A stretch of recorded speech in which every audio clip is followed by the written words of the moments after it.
Барлығыңызға қайырлы күн достар. Менің каналыма қош келдіңіздер. Бүгін сіздермен осындай дәмді әрі тез пісетін творожный пирогты бірге дайындаймыз. Видеоны соңына дейін қараңыздар. Және де каналыма тіркеліп, өз комментарияларыңызды жаза отырып, лайктарыңызды басып өтіңіздер. Бүгінгі сіздермен бірге дайындайтын пирогымыз творожный пирог. Ең алдымен бізге ерітілген сары май, құмшекер, жұмыртқа, разрыхитель, ұн керек. Бөлме температурасында ерітілген сары майымызды құмшекермен жақсылап араластырамыз.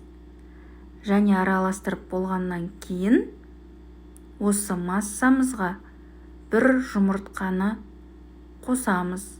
Массамызды жақсылап тағы да араластырамыз. Міндетті түрде жақсылап араласу керек.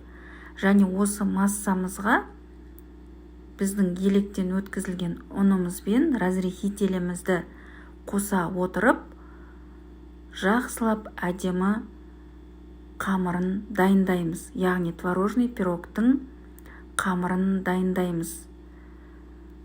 Дайын болған қамырымызды арнайы формаға әдемелеп тұрып жаямыз. Және де дайын болған формамыздың жанына екінші бөлігін, яғни қамырымыздың екінші бөлігін осылай рет-ретімен жайғастырып шығамыз. Дайын болған формамызды вилканың көмегімен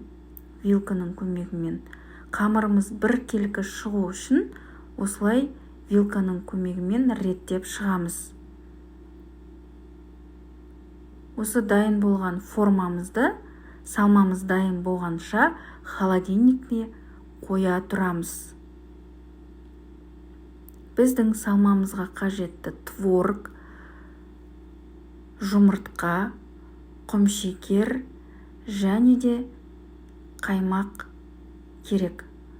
Осы аталған барлық массамызды, творогты, құмшекерді, жұмыртқаны, қаймақты блендердің көмегімен немесе вилканың көмегімен жақсылап тұрып араластырамыз. Дайын болған массамызды, яғни салмамызды әдемелеп осылай салып, қызып тұрған печкаға 180 градуста 30-40 минут пісіріп аламыз. Біздің пирогтарымыз дайын болды. Өте жұмсақ, әрі тез, өте дәмді болды. Бірақ дайын болған творожный пирогымызды бөлме температурасында салқындағаннан соң кессек өте әдемі шығады. Бұл біздің дайын болған творожный пирогтарымыз. Өте тез, әрі дәмді, әрі песочный тестомен дайын болған біздің творожный пирогымыз. Барлықтарыңызға осы творожный пирог ас болсын, дастарханымызда тек молшылық болсын.